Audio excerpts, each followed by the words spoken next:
অধিকার পায় না, তারা বিশ্বাসীরা যৌনকর্মীর অধিকার চায়।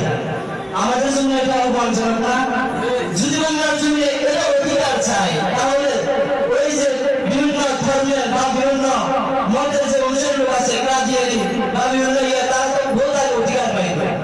তারা ধর্ম চাই, তারা ধর্মের মানুষ, তারা যদি আমরা তাদেরকে কাফের বলি, কিন্তু তারা ধর্মের অধিকার চাই।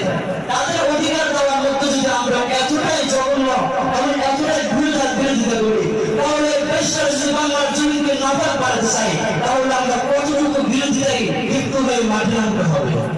এই জন্য কোনো বেশাদের কোনো অধিকার বাংলার জমি দেওয়া হবে না।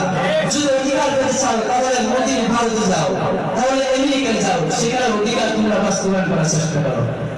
এই জন্য যদি তারা অধিকার চায়, তাহলে এই অধিকার বিপক্ষে আমরা সবসময় স্লোগান দিতে রাস্তায় নামতে রাজি আছি তো ইনশাআল্লাহ।